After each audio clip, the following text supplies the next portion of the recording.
अस्सलाम वालेकुम फ्रेंड्स, कैसे हैं आप सब लोग? आप सब लोग बिल्कुल ठीक है। So welcome to Videology. चलिए जी, अब हम अपनी स्टडी को कंटिन्यू करते हैं। हम लोगों के पिछला जो लेक्चर था ना, उसमें जो है वो PT101 के मैंने कर लिया था सिक्स टॉपिक को पूरा कर लिया था, और उसके बाद 7 टॉपिक की वीडियो हो गई। ठीक है,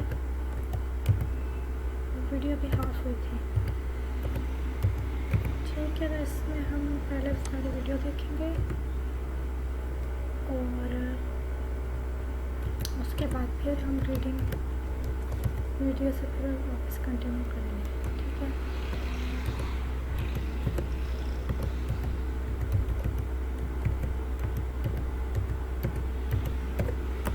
सो मैंने इसको लॉगिन कर लिया है। अब हम चलते हैं अपनी स्टडीज़ की तरफ। Friends, let's move toward our studies. So यहाँ पर आप लोग देख सकते हैं 7 टॉपिक खुला हुआ है। ठीक है, इसको हमने अभी तक कंप्लीट नहीं किया। इसकी वीडियो को हम अच्छे से देख लेते हैं। प्रीवियसली आपने स्टडी किया फूड चेन के बारे में, जो कि एक लीनियर सीक्वेंस है, एक लीनियर अरेंजमेंट है डिफरेंट ट्रॉफिक लेवल्स का। तो अभी हमने बात की कि एक फूड चेन जो है that is a very dynamic entity in one ecosystem.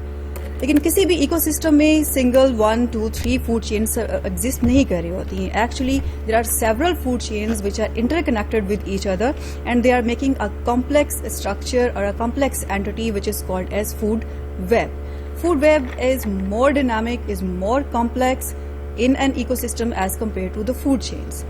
इसके बावजूद भी फूड वेब एक इकोसिस्टम का एक बिल्कुल टाइनी सा एक पार्ट है, because ecosystem is a bigger entity of which is present in a biome.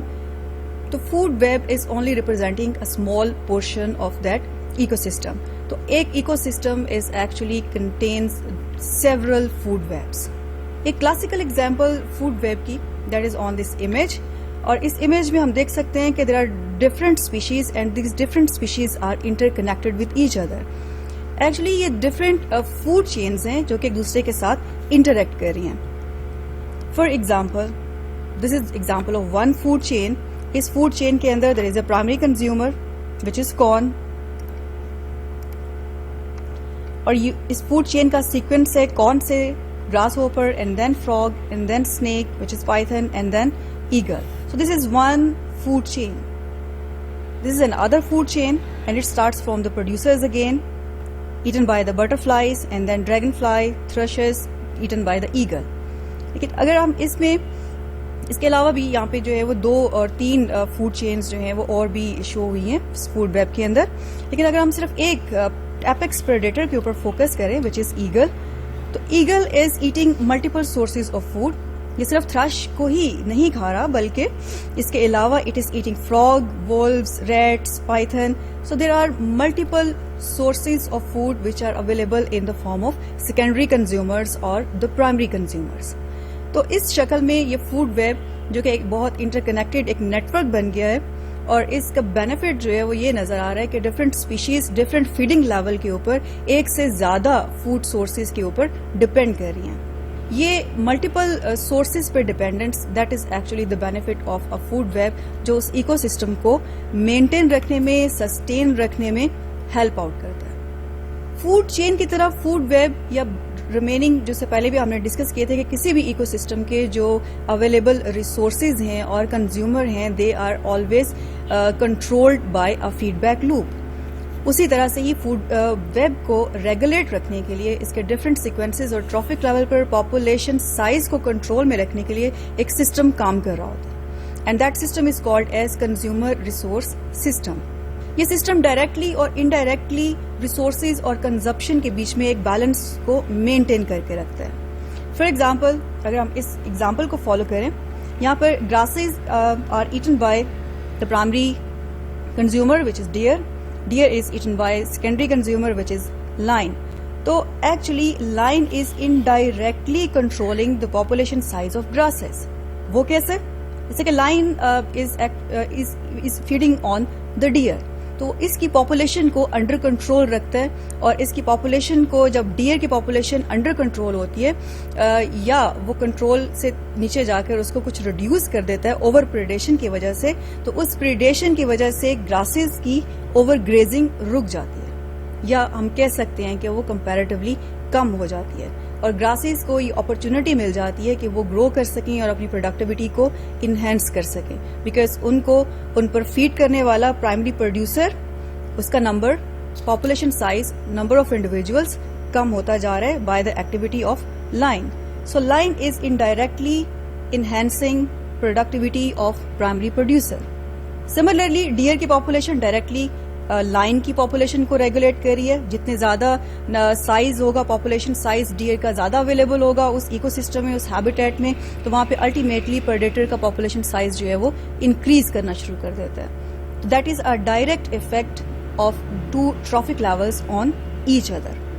तो इस तरीके से consumer resource system food web में डिफरेंट ट्रॉफिक लेवल पर पॉपुलेशन साइज को रेगुलेट करके रखता है. ये एक ऐसा एक नेट इफेक्ट जनरेट होता है जो कि एक पूरे फूड चेन में और फूड वेब में पास करता हुआ, डिफरेंट ट्रॉफिक लेवल से पास करता हुआ, टॉप प्रेडेटर और बॉटम पर जो प्रोड्यूसर्स हैं उनके बीच में फ्लो कर रहा होता है. तो इस तरह से एक चेन या एक कैस्केड डेवलप होता है जिसको हम ट्रॉफिक कैस्केड कहते हैं. So trophic cascade is actually a powerful indirect interactions which are controlling the entire ecosystem. So at a smaller level it is controlling food chain and then food web and then it is controlling an ecosystem. इसका control suppression है. किसी भी traffic level के ऊपर अगर population size स्प्रेस हो जाए by different factors, ये कुछ भी हो सकते हैं, that could be certain climatic factor, temperature का ज्यादा हो जाना, पानी का कम हो जाना, प्रेडेशन का ज्यादा हो जाना, या टोपोग्राफिक में कोई ऐसे चेंजेस आ जाएं कि एनिमल को शेल्टर के लिए जगह ना मिल सके. तो कोई भी ऐसा फैक्टर जो किसी एक ट्रॉफिक लेवल पर उस पॉपुलेशन साइज को स्प्रेस कर दे, तो ये आने वाला एक इफेक्ट पूरी फूड चेन और फूड वेब में ट्रांसमिट हो जाता है. देखते हैं कि कैसे इसकी ट्रांसमिशन होती है. Removal of top predator, they can alter the whole food web dynamics. इसको हम एक 2 कैटेगरीज में ट्रॉफिक कैस्केड को डिवाइड कर देते हैं. First is top down effect and the other one is bottom up effect. Top down effect top से नीचे की तरफ, किसी भी फूड चेन में टॉप से नीचे की तरफ ट्रांसमिट होता है.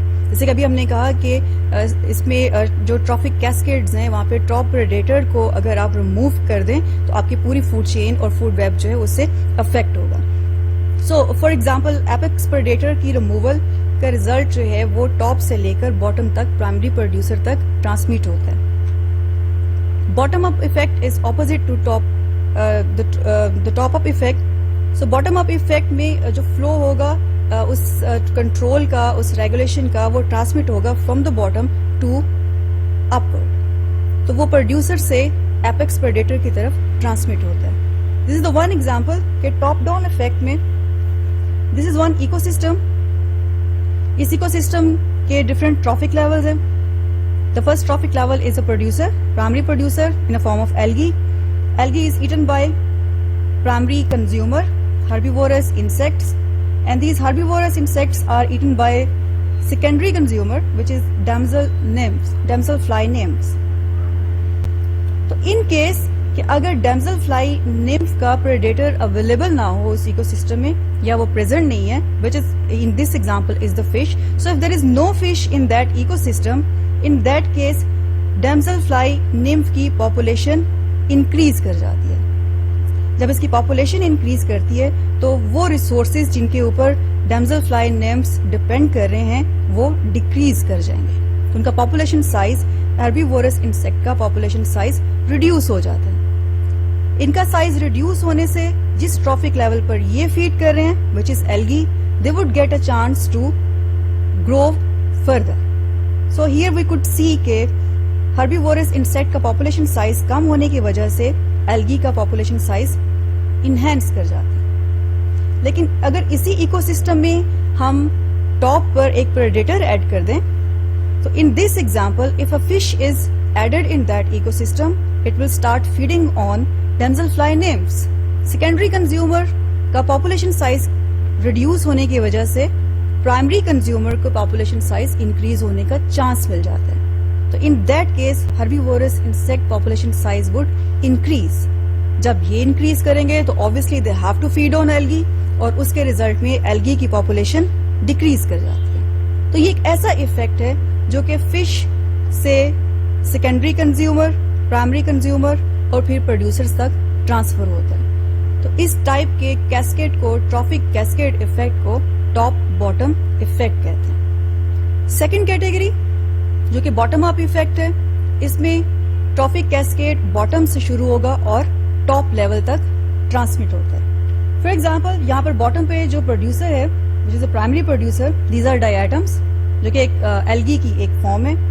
तो इनिशियली दीज डाइएटम्स उस इकोसिस्टम में जो ट्रॉफिक चेन बन रही है, diatoms are eaten by these larvae which are actually shrimp larvae and the shrimp adults, and these shrimps they are eaten by carnivorous fishes.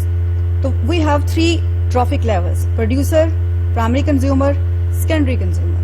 तो अगर इस इकोसिस्टम में डायटम की पॉपुलेशन इज इनिशियली लो और gradually वो उस इकोसिस्टम के साथ, उसके क्लाइमेटिक इफेक्ट के साथ, अवेलेबल रिसोर्सेज के साथ एडजस्ट करते हुए ग्रो करती है, जब इसकी एक पॉपुलेशन साइज एक इक्विलिब्रियम तक पहुंचता है तो ये सपोर्ट करता है कि श्रिम्प की पॉपुलेशन भी इंक्रीज करना शुरू हो जाए। श्रिम्प की पॉपुलेशन इंक्रीज होने की वजह से जो इफेक्ट आएगा that would be on population of diatoms.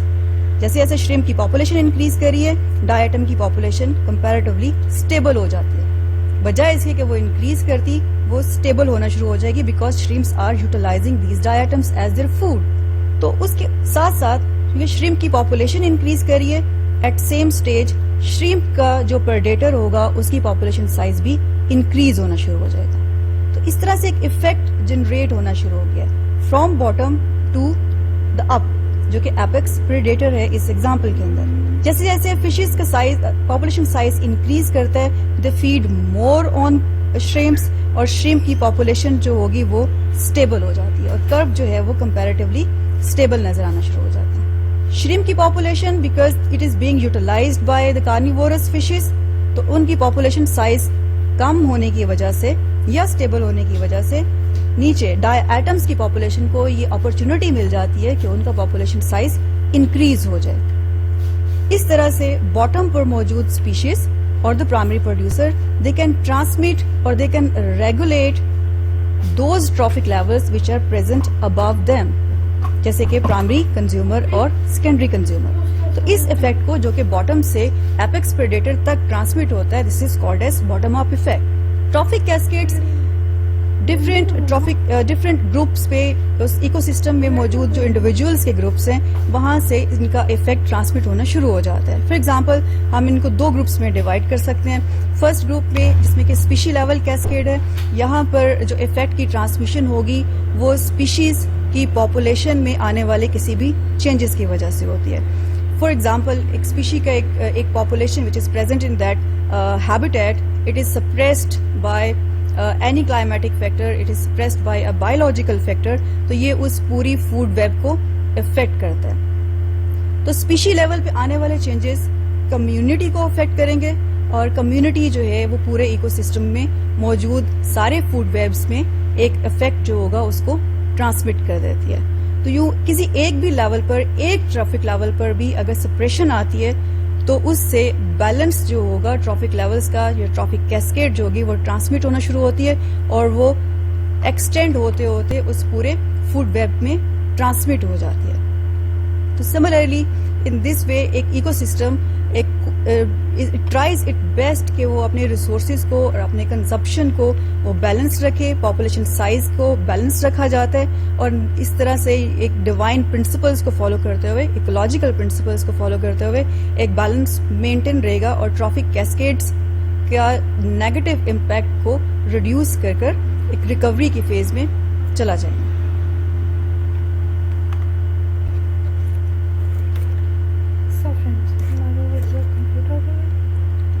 मुझे काफ़ी कुछ समझ आया इसमें, आप लोगों को भी समझ आएगा आई होप। तो हम चलते हैं अपनी रीडिंग की तरफ। So next reading we have learned about food chains and different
pollution directly affects the consumers population, which in turn influence the population of the predator and vice versa. Okay जी, done होगा। इसके बाद है हमारे पास spatial level cascades. This level special level cascades. This effect can be a result of a change in the population of species, which in turns can affect the entire community and ecosystem as well, which is also known as community cascade level cascade. Okay, in this lesson will be तो हमें क्या सीखने को मिला? complexity of food web और consumer resource system and factors affecting it, what are species level and community level और trophic cascades. ठीक है, अब इस क्वेश्चन जाते हैं और अपनी पिक्चर्स को भी स्टडी कर लेते हैं। ठीक है, as it is a bonus point, so let's have it. ठीक है, so we have here activities. Food web complexly interconnected food chains in an ecological community that is called food web represent a tiny portion of the complexity of real ecosystems. Okay, उसके बाद में हमारे पास food web से ये देखें, इस तरह से ये सारा का सारा food web है। इसके अंदर एक food chain निकाल करके अलग से दिखाई गई है। देखें, ये कौन को ग्रासहोपर खाता है, ग्रासहोपर को फ्रॉग खाता है, फ्रॉग को पाइथन खाता है, पाइथन को ईगल खाता है। ठीक है, उसके अलावा ये एक फूड चेन है और एक ये है फ्लावरिंग प्लांट को बटरफ्लाई खाती है। ठीक है, उसके अंदर से जो फीड लेती है ना, उसका नेक्टर। ठीक है, उसके बाद फिर बटरफ्लाई को ड्रैगन फ्लाई खाती है, ड्रैगन फ्लाई को थ्रश खाता है, थ्रश को ईगल खाता है। ठीक है, ये सारी दो फूड चेन्स जो है ना अलग से रखे बतानी है। उसके बाद फिर consumer resource system, direct and indirect balance between resources and consumption. Predators indirectly increase plant growth. ठीक है, they prevent overgrazing by suppressing herbivores. The net effect of direct and indirect relation is called trophic cascade. ठीक है, इसके बाद trophic cascade, powerful indirect interactions that can control entire ecosystem occurs when a trophic level in a food web is suppressed. ठीक है, trophic cascade, for example, is removal of the top predator can alter the food web dynamics, impacts of climate and human activity on ecosystem. ठीक है, इसके बाद trophic cascade, top down effect flows down through a trophic chain from apex predator to lower trophic levels. ठीक है, इसके बाद trophic cascade में हमारे पास bottom up effect flows up through a trophic chain from primary producers to higher trophic levels. Turn हो गया। इसके बाद we have here top down effect की डायग्राम से बताया हुआ। ठीक है, टॉप डाउन मतलब हायर लेवल अगर ज़्यादा हो जाएगा तो हायर लेवल से स्टार्ट करके लोअर लेवल तक जाना। ठीक है, तो हायर लेवल ज़्यादा हो गया तो उससे अगले वाला जो लेवल है ना वो कम हो जाएगा। ठीक है, क्योंकि ये ज़्यादा तादाद में आ जाएंगे तो ये इन लोगों को खा लेंगे और ये कम हो जाएंगे। ठीक है, और ये कम हो जाएंगे तो उससे आगे वाला ऑटोमेटिकली ज़्यादा हो जाएंगे।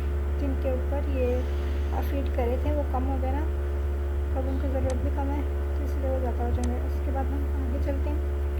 यहाँ पर बॉटम अप इफेक्ट है, इसमें लो लेवल से लेकर के हायर लेवल तक जा रहे हैं। ठीक है, सही हो गया। उसके बाद फिर हमारे पास यहाँ पर trophic cascade, species level cascade, subset of the food web dynamic is impacted by a change in population numbers.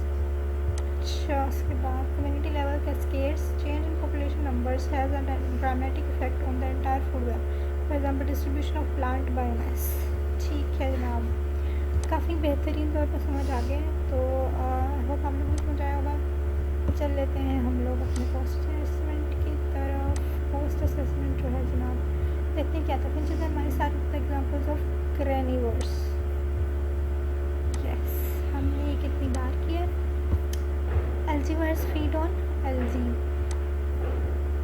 ठीक है, इसका चलते हैं is the correct sequence of trophic levels in following food chain. अच्छा, प्लांट्स, फ्रॉग, ग्रासहॉपर, नहीं गलत, plants, फिर grasshopper, फिर फ्रॉग, फिर हॉक, फिर स्नेक, यस, नहीं गलत, हॉक स्नेक को खाता है, स्नेक हॉक को नहीं खाता। तो हम लोग ग्रासहॉपर, प्लांट गलत है, ये प्लांट से स्टार्ट होगा, ग्रासहॉपर, फ्रॉग, स्नेक, हॉक आएंगे, ठीक है। चलो कर लेते हैं हम आगे, अब सारे हो गए करेक्ट, यस।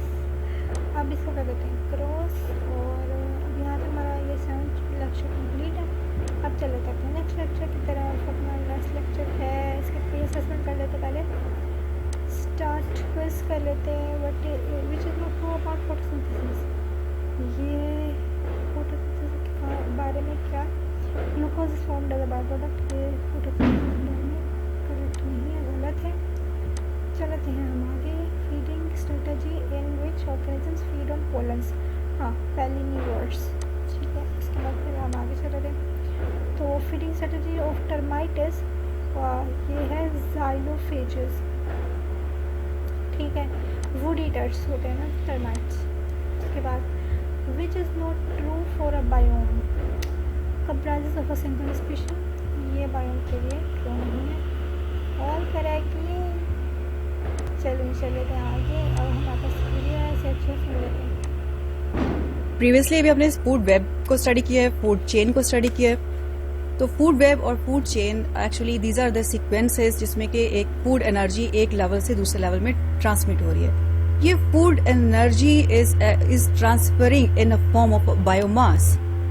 तो किसी भी इकोसिस्टम में एक्चुअली जो उसकी बायोमास की प्रोडक्शन है वो वहां पर फूड वेब को और फूड चेन की स्टेबिलिटी में और उसकी प्रॉपर फंक्शनिंग में एक रोल प्ले करती है। Biomass at one trophic level is known as productivity of that trophic level. और इस प्रोडक्टिविटी को या इस बायोमास की प्रोडक्शन को हम दो टाइप्स में डिवाइड करते हैं, primary productivity and secondary productivity. So primary productivity is actually starts from the primary producers, और वो ऑर्गेनिक मैटर जो कि प्लांट्स फोटोसिंथेसिस के थ्रू प्रोड्यूस कर रहे होते हैं, that is known as the primary productivity.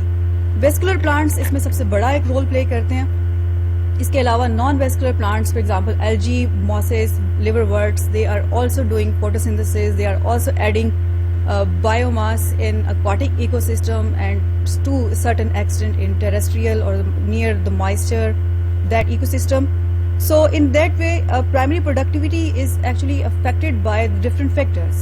Photosynthesis का जो rate है जिसमें के different factors involved हैं, उसमें temperature है, उसमें water की availability है, उसमें nutrients की soil में availability है, ये सारे factors उस productivity को affect कर रहे होते हैं। इसके अलावा seasonal changes से अपेयर होने वाली जो वेरिएशंस हैं जो वहाँ पर रेनफॉल को अफेक्ट करेंगी, वहाँ के टेम्परेचर को अफेक्ट करेंगी, वो भी डायरेक्टली प्राइमरी प्रोडक्टिविटी को कंट्रोल कर रहे होते हैं। इस primary productivity is producing, that is the total biomass which the primary producers they are producing और दे आर सिंथेसाइजिंग। लेकिन इसके साथ साथ प्लांट्स को अपनी मेंटेनेंस के लिए और अपने रूटीन के बॉडी फंक्शंस को परफॉर्म करने के लिए भी एनर्जी रिक्वायर्ड होती है, और ये वो एनर्जी है जिसको वो डिफरेंट प्रोसेसेस में यूज करेंगे। For example their nutrient supply, their digestion, cellular respiration and excretion and reproduction,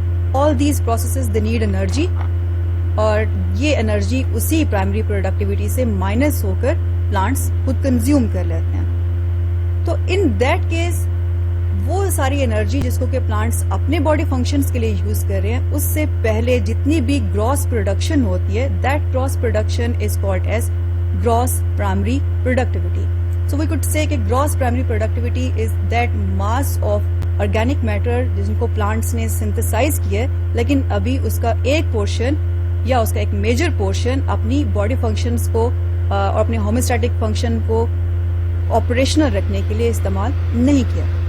अगर इसी ग्रॉस प्राइमरी प्रोडक्टिविटी में से हम उस एनर्जी को माइनस कर दें जो कि रेस्पिरेशन के प्रोसेसेस में यूज हो रही है, प्लांट्स के अपनी बॉडी फंक्शंस को परफॉर्म करने के लिए यूटिलाइज हो रही है, if it is that part of energy is subtracted from gross primary productivity, तो पीछे बच जाने वाली जो अमाउंट है, जो प्रोडक्टिविटी है, that is called as net primary productivity. Net primary productivity वो फॉर्म है उस प्रोडक्टिविटी की जो कि नेक्स्ट ट्रॉफिक लेवल पर मौजूद ऑर्गेनिजम्स के लिए अवेलेबल होगी, और ये वो नेक्स्ट लेवल है जिसको हम प्राइमरी कंज्यूमर्स कहते हैं। नेट प्राइमरी प्रोडक्टिविटी भी ग्रॉस प्राइमरी प्रोडक्टिविटी या प्राइमरी प्रोडक्टिविटी की तरह मुख्तलिफ factors, specially the seasonal changes, जिनमें कि वाटर, टेम्परेचर और सॉइल में आने वाले वेरिएशंस इन्वॉल्व हैं, उनसे अफेक्ट होती है। और इसके मेजरमेंट के लिए जो यूनिट हम यूज करते हैं, that is mass per unit area per year. अगर हम इस net primary productivity per unit area per year को एक ग्लोबल पिक्चर में देखें तो आपको उसमें इस तरह की चेंजेस नजर आएंगे।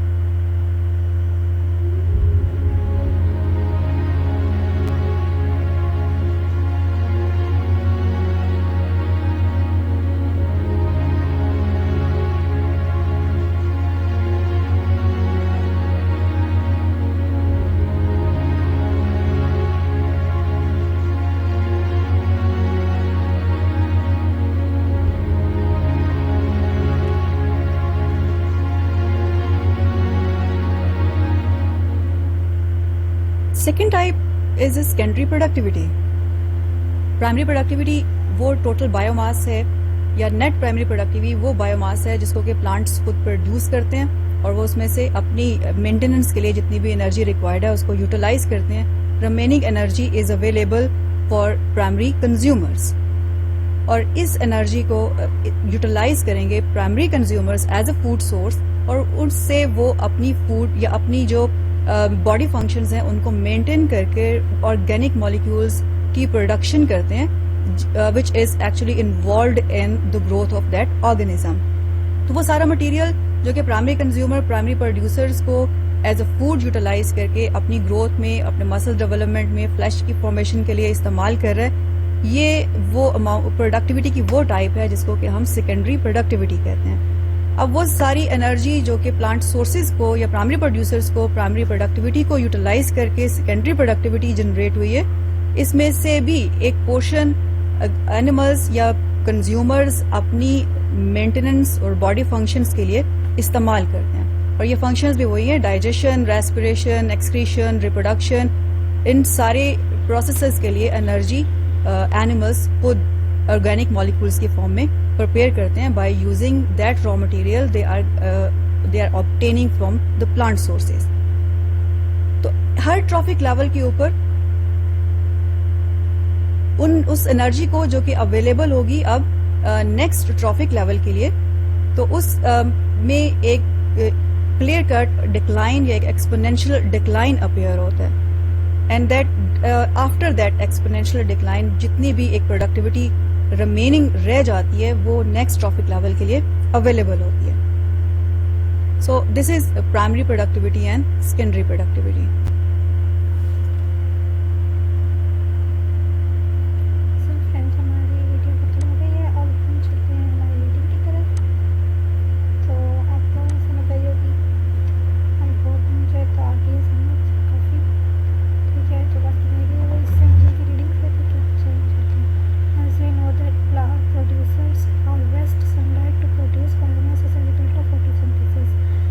Primary productivity. The vascular plants are the main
primary producers photosynthesis के थ्रू अपने लिए एक बायोमास प्रोड्यूस करते हैं और इसके लिए जो एनर्जी सोर्स इस्तेमाल होता है दैट इज सोलर एनर्जी। और सोलर एनर्जी जो कि सन के थ्रू हमारी अर्थ तक पहुंचती है उसका एक बहुत small fraction which is only the 1% that is utilised by primary producer. और इस एनर्जी को इंट्रैप करके वो फोटोसिंथेसिस के थ्रू ऑर्गेनिक मॉलिक्यूल्स प्रोड्यूस कर रहे हैं which is the net primary productivity. तो 99% वो सोलर एनर्जी जो हमारी अर्थ तक पहुंचती है वो रेडिएट बैक हो जाती है हीट की फॉर्म के अंदर। और हीट एक ऐसी टाइप ऑफ एनर्जी है जिसको प्लांट्स या एनिमल्स दोनों ही कंज्यूम नहीं कर पाते। तो इसमें हम भी कह सकते हैं कि हमने 99% वो एनर्जी जो कि सन हमें प्रोवाइड कर रहा था टू द प्लांट्स, वो उस एनर्जी को लूज कर जाते हैं या वेस्ट कर जाते हैं। ये एनर्जी जो फोटोसिंथेसिस के थ्रू इंट्रैप होकर मॉलिक्यूल्स की फॉर्म में केमिकल बॉन्ड एनर्जी की फॉर्म में अवेलेबल होगी, इसका भी एक मेजर पार्ट प्लांट्स या प्राइमरी प्रोड्यूसर्स अपनी बॉडी फंक्शंस के लिए यूटिलाइज करें। For example they are using it for absorption of nutrients from the soil, they are using it for tissue formation जो कि उसकी ग्रोथ है, they are using it for their different body functions जो इनकी maintenance के लिए, उनकी survival के लिए जरूरी हैं। इसको अगर हम यहाँ पर ले आए इस इमेज में, इस एग्जाम्पल में, तो that is a primary producer और this is a primary consumer in a form of a grasshopper. ये ग्रास होपर जिस एनर्जी को यूटिलाइज कर रहा है, वो प्लांट से उसको एक्सट्रैक्ट कर रहा है, उसका 17% ग्रोथ में इस्तेमाल होता है, 33% वो उसको सेलुलर रेस्पिरेशन में कंज्यूम कर लेते हैं और 50% फीकल मैटर के थ्रू, एक्सक्रीशन के थ्रू उसके वेस्ट प्रोडक्ट में रिलीज हो जाता है। तो यूं वो सारी एनर्जी जो उसने अपने प्राइमरी प्रोड्यूसर से एक्सट्रैक्ट की है नेट प्राइमरी प्रोडक्टिविटी से, उसने उसको सेकेंडरी प्रोडक्टिविटी में कन्वर्ट कर लिया। तो वो सेकेंडरी प्रोडक्टिविटी जो इस ग्रास होपर ने, इस प्राइमरी कंज्यूमर ने उसकी एक फॉर्मेशन की है, उसका सिर्फ 17% ग्रोथ में यूज होगा, रिमेनिंग 83% वेस्ट हो जाता है in form of different consumption of energy in different body functions. तो वो अमाउंट ऑफ एनर्जी जो कि अवेलेबल है अब नेक्स्ट ट्रॉफिक लेवल पे मौजूद सेकेंडरी कंज्यूमर के लिए, that is only this amount which is just 17% and it is present in a form of tissues in that organism। तो यूं प्लांट से प्राइमरी प्रोड्यूसर से प्राइमरी कंज्यूमर और प्राइमरी कंज्यूमर से सेकेंडरी कंज्यूमर तक जाते हुए एनर्जी का लॉसेस जो हैं वो कंटिन्यूड रहते हैं। और वो अमाउंट ऑफ एनर्जी जो कि अवेलेबल है अब नेक्स्ट ट्रॉफिक लेवल के लिए, that is only the tissues और in the form of growth. तो ग्रोथ ही वो एक प्रोसेस है जिसमें इन्वेस्ट होने वाली एनर्जी नेक्स्ट ट्रॉफिक लेवल के लिए अवेलेबल होगी। बाकी बायोलॉजिकल प्रोसेस में कंज्यूम होने वाली energy is considered as a waste और it is subtracted from the productivity. तो केमिकल बॉन्ड एनर्जी जब भी पास करती है from the one level in heterotrophs में, from the one level to N other level, तो इसमें हर स्टेज के ऊपर loss of energy in a form of heat होगा। So herbivores they are eaten by the primary carnivores, so herbivores they are getting a small amount of energy in form of primary productivity from the plants. Herbivores are transferring a smaller proportion of energy in form of secondary productivity to primary carnivores. Primary carnivores से जब एक biomass या productivity transfer होगी secondary carnivore की, तो वो उससे भी ज्यादा स्मॉलर होगी जितनी कि प्राइमरी कार्निवोर्स को मिली। तो यूं ओवरऑल हर स्टेप पर हर्बीवोर से प्राइमरी और प्राइमरी से सेकेंडरी कार्निवोर हर ट्रॉफिक लेवल पर 90% एनर्जी वेस्ट हो जाती है, जिस पे हम पहले भी बात कर चुके हैं कि ये वेस्टेज एक्चुअली उस एनिमल की मेंटेनेंस फंक्शंस में इस्तेमाल हो रही होती है। Total overall 90% energy. तो वो 10% एनर्जी जो कि ग्रोथ की शक्ल में नेक्स्ट ट्रॉफिक लेवल के लिए अवेलेबल है, it is reduced at each trophic level. For example in this image producers सबसे ज्यादा अमाउंट ऑफ एनर्जी प्रोड्यूस करते हैं, जैसे कि यहाँ पर कि 10,000 kilo calories of energy is produced by the producers. और जब producers they are eaten by the primary consumer, तो उनको सिर्फ 10% of these 10,000 kilo calories transfer होता है। 90% energy is lost in a form of heat being utilised in different body functions. तो 1000 kilo calories जो कि प्राइमरी कंज्यूमर को मिल रही है, प्राइमरी कंज्यूमर से जब ये एनर्जी ट्रांसफर होती है सेकेंडरी कंज्यूमर को, it will get again 10% of 1000 kilo calories which is 100 kilo calories. और ये 100 किलो कैलोरीज सेकेंडरी कंज्यूमर्स के थ्रू जब टर्शरी कंज्यूमर तक पहुंचेगा तो वहां पर उसको सिर्फ 10 kilo calories of energy receive होती है, या 10 किलो कैलोरीज एनर्जी प्रोडक्टिविटी की फॉर्म में उसको रिसीव होगी। तो apex predator is receiving 10 kilo calories, bottom पर जो प्रोड्यूसर है it is making 10,000 kilo calories. तो हम ये इमेजिन कर सकते हैं कि हर ट्रॉफिक लेवल के ऊपर एक बहुत बड़ा प्रोपोर्शन प्रोडक्टिविटी का हीट की फॉर्म में लूज हो जाता है या वेस्ट हो जाता है कि नेक्स्ट ट्रॉफिक लेवल को ट्रांसफर नहीं हो पाता। ये एक ऐसा फीचर है किसी भी इकोसिस्टम का जो कि वहां पर कंट्रोल करेगा उसकी पॉपुलेशन साइज को, नंबर ऑफ इंडिविजुअल्स को, साइज ऑफ इंडिविजुअल को और उनकी आपस में इंटरेक्शन को। तो ये एक्सपोनेंशियल डिक्लाइन जो कि केमिकल बॉन्ड एनर्जी में हर ट्रॉफिक लेवल पर हो रहा है, इसके it functions as a limiting factor, और ये इस तरह से फंक्शन करेगा कि ये उस चेन की लेंथ को, फूड चेन की, ट्रॉफिक चेन की लेंथ को रिड्यूस कर देता है। क्योंकि जब एनर्जी ही अवेलेबल नहीं है और वो बहुत ज्यादा रिड्यूस होती चली जा रही है तो अल्टीमेटली नेक्स्ट एडिशन जो होगा ट्रॉफिक लेवल्स का वो भी रिड्यूस होना शुरू हो जाएगा। रिजल्टेंटली ट्रॉफिक चेन की, फूड चेन की लेंथ जो है वो कंपैरेटिवली स्मॉल हो जाती है। सिमिलरली बिकॉज हर नेक्स्ट टॉप लेवल पर अमाउंट ऑफ एनर्जी भी रिड्यूस होती चली जा रही है, इसलिए number of individuals in that population would reduce as well. तो उस केस के अंदर जैसे जैसे आप बॉटम से अप जा रहे हैं, प्राइमरी कंज्यूमर से सेकेंडरी, सेकेंडरी से टर्शरी, फिर एपेक्स प्रेडेटर तक पहुंचते हैं तो पॉपुलेशन साइज रिड्यूस होना शुरू हो जाता है, लेकिन size of individual it becomes bigger, और उस बिगर साइज की जो एनर्जी रिक्वायरमेंट्स हैं उनको पूरा करने के लिए एक लार्ज अमाउंट ऑफ फूड या large amount of energy is required. Resultantly उस एनर्जी को प्रोवाइड करने के लिए, एक लार्ज एनिमल को उतनी अमाउंट ऑफ एनर्जी प्रोवाइड करने के लिए नेचुरल प्रिंसिपल्स में उसका नंबर रिड्यूस कर दिया जाता है। इस तरह से कंज्यूमर और उसके रिसोर्सेज के बीच में एक बैलेंस को मेंटेन रखा जाता है। Different types of ecosystem, they have different values of net primary productivity. कोई भी ecosystem, we know that there are several ecosystems. There are grasslands, there are tropical rainforest, Arctic lands, and then there are deserts, and there are high altitude plateaus. So ये different ecosystem, they have different levels or different production of net primary productivity.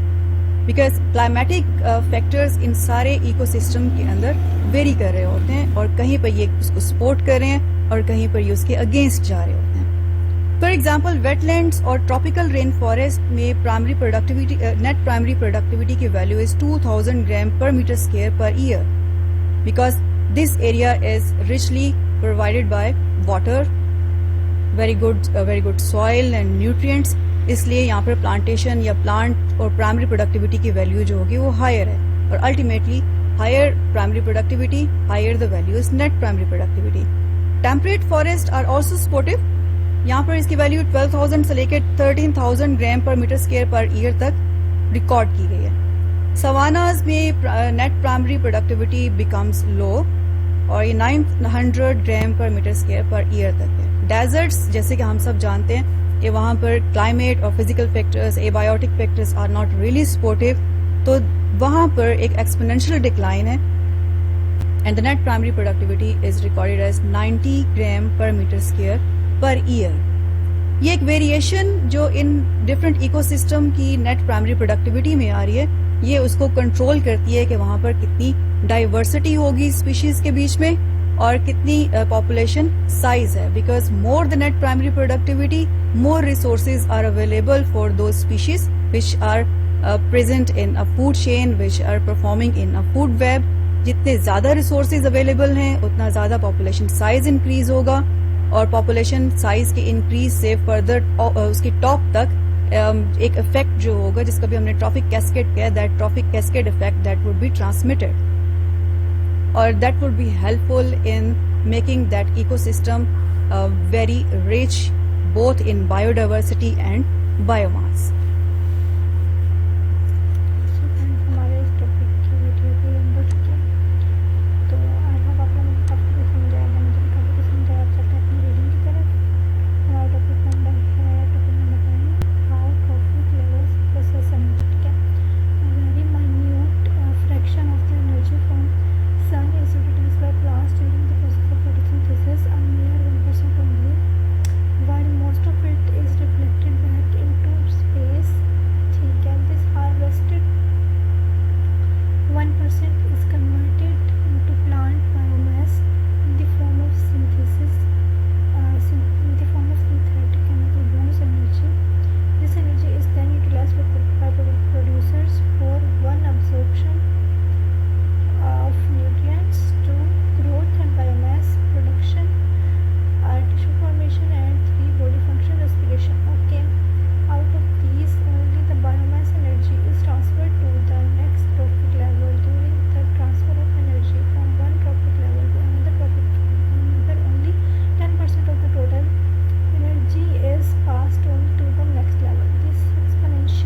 चले। ठीक है, हमने कर लिए हैं 9 topics, तो इसमें मैं डन लिख लेती हूँ। ये वाला टॉपिक तो मेरा हो गया ना। अब पीछे वाले टॉपिक को देख लेती हूँ मैंने डन लिखा हुआ है या नहीं। इसमें मैंने डन लिखा हुआ है। ये तो 9 टॉपिक है। 8 टॉपिक में देखने कि हमने डन लिखा था या नहीं लिखा ना हमने। हम डन लिख देते हैं। हाँ, ये हमारा हो गया 8 टॉपिक। इस वीडियो में हमने 7 का बाकी का किया और 8 किया और 9 किया। ठीक है, और 7 को भी देख लेते हैं कि हमने डन लिखा था या नहीं लिखा।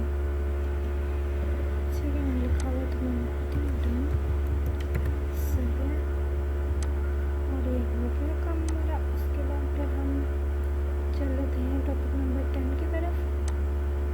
ठीक है, टॉपिक नंबर 10। ठीक है, मेरे ख्याल में तो टॉपिक नंबर 10 भी कर लेते हैं। ठीक है, तो पी असेसमेंट ले लेते हैं। और P assessment feeding strategy in which organism feed on pollens पैलिनियर्स। ठीक है, तो ये बहुत याद हो गया। Ecological succession occurs in an ecosystem when there is change in. ये सब ही ऑप्शंस करेक्ट हैं। Community comprises of individuals belong to different species. समझ में आ गया मुझे। तो मैं सपोज 6 CO2 6 H2O और 6 H1O 6 और 6 O2 ये है। और उसके बाद हम चलेंगे आगे। तो all are correct, thanks lord. कितने क्रॉस, इसके बाद हम वीडियो अच्छे से सुन लेंगे। तो ये प्रीवियसली हमने डिस्कस किया कि जब एनर्जी एक ट्रॉफिक लेवल से दूसरे ट्रॉफिक लेवल में ट्रांसफर होती है तो हर एक स्टेज के ऊपर उसमें 90% का डिक्लाइन होता है। That exponential decline of energy, इसको अगर ग्राफिकली रिप्रेजेंट किया जाए तो उसके लिए जो टूल इकोलॉजी में यूज होता है उसको हम इकोलॉजिकल पिरामिड्स कहते हैं। तो केमिकल बॉन्ड एनर्जी में आने वाला डिक्लाइन को और एनर्जी फ्लो को from the one level to N other level, it is represented in a form of this triangular structure which is called as the pyramid. Overall this is a triangular structure और इस triangular structure में हम represent करते हैं हम different trophic levels को। और ये trophic levels इनकी जो drawing है that is in a form of the boxes। और किसी भी box की जो width है इस corner से लेकर इस corner तक, तो that width is actually proportional to the productivity of that level। ये प्रीवियस लेक्चर में भी हमने देखा कि सबसे ज्यादा प्रोडक्टिविटी जो है वो नेट प्राइमरी प्रोडक्टिविटी है which is produced by the producers और द प्लांट्स। जब producers they are consumed by the primary consumer, they are receiving the secondary productivity और उसकी विड्थ जो होगी वो डिक्रीज कर जाती है because this productivity would be smaller as compare to net primary productivity. Similarly 90% को लॉस होने के बाद प्राइमरी कंज्यूमर सिर्फ 10% रिसीव करते हैं प्रोड्यूसर से। और जब primary consumers they are utilised by the secondary consumers, यहाँ पर दोबारा से फिर एक 90% का लॉस होता है और ये सिर्फ वो 10% रिसीव करते हैं जो कि प्राइमरी कंज्यूमर्स ने प्रोड्यूस किया हो in a form of their body mass. तो ये एक रीजन है कि अब जैसे जैसे हम टॉप पर या एपेक्स कंज्यूमर की तरफ जाते हैं तो वहां पर विड्थ जो होगी इस ट्रॉफिक लेवल की वो रिड्यूस होना शुरू हो जाती है। तो इकोलॉजिकल पिरामिड एक ग्राफिकल रिप्रेजेंटेशन है जिसमें हम फ्लो ऑफ एनर्जी को शो करते हैं और अमाउंट ऑफ अवेलेबल एनर्जी को शो करते हैं, plus it represents the productivity available for each trophic level. Ecological pyramids they are classified into different types और इन डिफरेंट टाइप्स के लिए एक स्टैंडर्ड जो यूटिलाइज होगा वो इन ईच टाइप के लिए वेरी करता चला जाएगा। तो same ecological pyramid it can be represented in different forms. For example this is called as pyramid of energy flow और the pyramid of productivity. So productivity is larger here at the bottom level which is producer से ये transfer होती है photo which are actually the photosynthetic planktons in this example। यहाँ पे हम देख सकते हैं इसकी value is the highest value per meter square per year। These photosynthetic planktons they are utilized or consumed by these herbivores और herbivores पर 90% के लॉस के बाद एक 10% of टोटल प्रोडक्टिविटी जो होगी, जो रिमेनिंग प्रोडक्टिविटी है सेकेंडरी प्रोडक्टिविटी की फॉर्म में, that is received by herbivores. When herbivores are consumed by the first level carnivore or the secondary consumer, वहाँ पर again सिर्फ 10% of that productivity is received which the herbivores they have produced. Similarly, इस तरह से एक ideal एक pyramid की conical shape जो होगी वो उसकी formation होगी. So this type of pyramid is called as pyramid of productivity. Next type of pyramid is pyramid of biomass. अब हम उसका यूनिट को चेंज कर देंगे. पहले उसका जो यूनिट था वो जो इसका क्राइटेरियन था that was productivity, the unit was different, but now we have a different criterion which is the biomass. Example जो है वो बिल्कुल वही है, लेकिन यहाँ पे यूनिट्स जो है वो डिफरेंट है. यहाँ पे 807 ग्राम पर मीटर स्क्वायर एक फोटोसिंथेटिक प्लैंक्टन्स की टोटल बायोमास है. अगेन जैसे ये नेक्स्ट लेवल ट्रॉफिक लेवल पर ट्रांसफर होगा हर्बीवोर पर, there would be a loss of 90%. और जब ये biomass available biomass is transferred to the next level, the first level carnivore, there would be a loss of 90% again. So this is pyramid of biomass and the next is known as inverted pyramid of biomass. इससे पहले जो हमने बात की है वहां पर bottom level पर प्रोडक्टिविटी या बायोमास जो है वो सबसे ज्यादा है, और जैसे जैसे हम बॉटम ट्रॉफिक लेवल से टॉप के ट्रॉफिक लेवल्स पर जाते हैं तो बायोमास कम होना शुरू हो जाती है. और यही अभी इस पे पहले भी हमने बात की कि हर ट्रॉफिक लेवल के ऊपर एक 90% का लॉस होता है और सिर्फ 10% जो है वो नेक्स्ट लेवल बायोमास में से रिसीव करता है. तो हाउ कम के एक इन्वर्टेड पिरामिड ऑफ बायोमास जो है उसकी भी फॉर्मेशन हो सकती है, बिकॉज हमारा इकोसिस्टम जो है इट इज वेरी कॉम्प्लेक्स. इसमें बहुत डिफरेंट एग्जांपल्स हैं, इसमें डिफरेंट टाइप के फूड चेन्स हैं और डिफरेंट टाइप के फूड वेब हैं. तो वहां पर एक ऐसी एग्जांपल भी अपेयर होती है जहाँ पे pyramid of biomass inverted form में होता है. इसको कैसे अंडरस्टैंड करते हैं? जैसे कि फाइटोप्लैंक्टन्स, ये उसकी बॉटम पर एक बॉटम ट्रॉफिक लेवल है. यहाँ पर biomass is 4 gram per metre square. This is consumed by the herbivores zooplanktons, और यहाँ पर बायोमास 21 ग्राम पर मीटर स्क्वायर है. इसके इन्वर्टेड होने की रीजन ये है कि प्राइमरी प्रोडक्टिविटी अगेन फाइटोप्लैंक्टन्स के ही लेवल पर ज्यादा होगी, but because it is in large amount और ये बायोमास अवेलेबल है प्राइमरी कंज्यूमर के लिए जो कि ज़ूओप्लैंक्टन है. तो जितनी ज्यादा प्राइमरी प्रोड्यूसर की प्रोडक्शन होगी इकोलॉजिकल प्रिंसिपल्स के थ्रू, तो उतनी ज्यादा अपने प्राइमरी कंज्यूमर्स को सपोर्ट करता है. तो जब प्राइमरी प्रोडक्टिविटी या प्राइमरी प्रोड्यूसर्स की बायोमास की ज्यादा होने की वजह से उसके प्राइमरी कंज्यूमर के population size, number of individuals भी इंक्रीज कर जाता है. तो एट सेम टाइम फाइटोप्लैंक्टन्स बहुत लार्ज अमाउंट में प्रोड्यूस हो रहे हैं और ये एक प्रोडक्टिविटी उसमें ऐड कर रहे हैं, but at same time they are consumed by these zooplanktons. ये वो रीजन है जिसकी वजह से फाइटोप्लैंक्टन या जो बॉटम पर जो ट्रॉफिक लेवल है वहां पर बायोमास कम है, because it is continuously being produced and it is continuously being consumed exponentially by primary consumers. So that is the reason कि इंस्टेड ऑफ कि वो एक टिपिकल ट्राइंगल की फॉर्म में होगा, ये एक इन्वर्टेड ट्राइंगल या एक इन्वर्टेड पिरामिड की फॉर्म में होता है. The other type is pyramid of numbers. Obviously, similar to the previous example, bottom per primary producers, they have the largest number, the biggest number of individuals. They are present in the first trophic level, which is primary producers.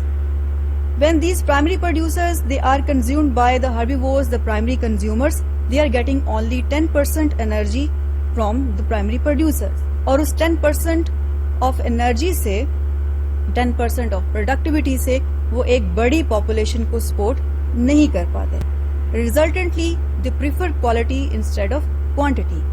और ये reason है कि next trophic level क्योंकि primary consumer है वहां पर number of individuals reduce हो जाता है ताकि वो उस अवेलेबल 10% एनर्जी को मैक्सिमाइज कर या ऑप्टिमाइज करके यूटिलाइज कर सकें. सिमिलरली जब herbivores they are consumed by the next trophic level the carnivores, they would receive only 10% of energy available by the herbivores.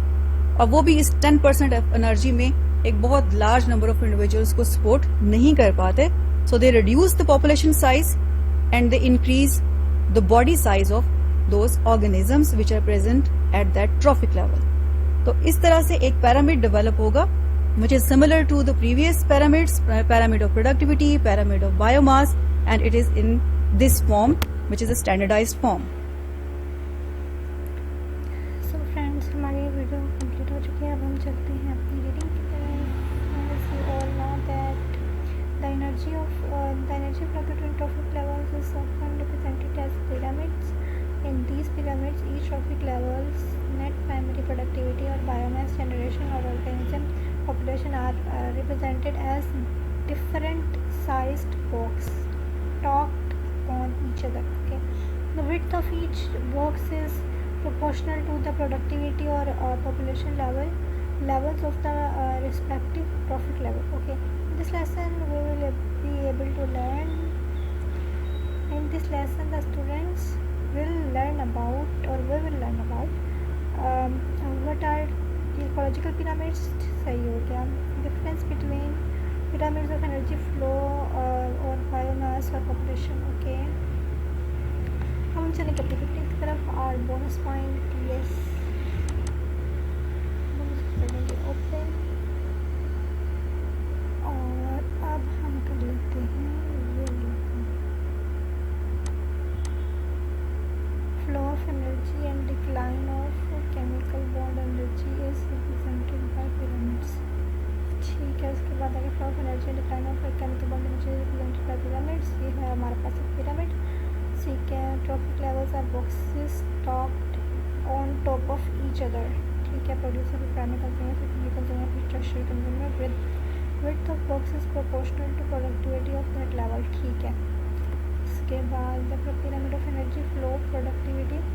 first level carnivore 48 kilocalories और herbivore 596 kilocalories और photosynthetic plankton 380 kilocalories. इसके बाद फिर हमारे पास आता है pyramid of biomass. first level carnivore 11 gram, herbivore 37 ग्राम और 807 ग्राम for photosynthetic plankton. उसके बाद आता है inverted pyramid of biomass. herbivorous zooplankton and bottom fauna 41 grams and phytoplankton 4 grams. Okay, फिर आ जाता है ecological pyramid में pyramid of numbers. carnivores के पास 1% एनर्जी, herbivores के पास 11%, 10% एनर्जी और उसके बाद photosynthetic plankton के पास बहुत ही ज़्यादा सारी एनर्जी. ठीक है, 4000. ठीक है, उसके बाद हमें बहुत सारी अच्छे से समझ आ गई है, पूरा टॉपिक क्लियर हो गया और आई होप आप लोगों को भी क्लियर हो गया होगा. तो अब हम देखते हैं quiz. During community cascade change in number of dash effects the entire food web. Change in number of population, both species and population, number of both species and population. अब हम नेक्स्ट देखते हैं. In a food chain organisms that feed on producers are known as primary consumers. So a trophic cascade in which primary producer control the increase or decrease. हाँ, ये bottom up cascade है. ठीक है, इसके बाद से बोलते हैं और देखते हैं कि हमारा कौन सा during community cascade change in number of dash effects entire food web. अच्छा, ये गलत है. ये हो सकता है कि ये हो सकता है कुछ तो से स्पीशीज़ हो सकता है, इसका मतलब रीटेक कर लेते हैं. और amount of biomass produce by primary producer given length of time is primary producer produce by biomass given length of time. ये हो गया सेकेंडरी प्रोडक्टिविटी, क्योंकि ये प्राइमरी प्रोड्यूसर नहीं प्रोड्यूसर करेगा तो प्राइमरी प्रोडक्टिविटी हो जाएगी. ठीक है, नेक्स्ट ले लेते हैं which is true about net primary productivity. Biomass produce by primary producers in a given length of time, rate at which primary producers synthesize the new organic matter, mass of photosynthetic organic matter produced by photosynthesis. Primary productivity, हाँ, organic matter produced by photosynthesis. हाँ, ये हो सकता है मिसाल में. और in a food chain, organisms that feed on producers are known as primary consumers.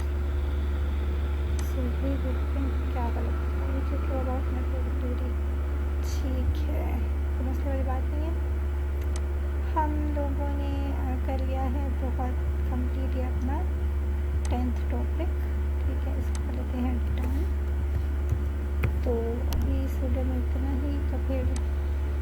Next continue करेंगे हम स्टडी अपनी टॉपिक नंबर 11 से। So thank you so much. अल्लाह हाफिज़।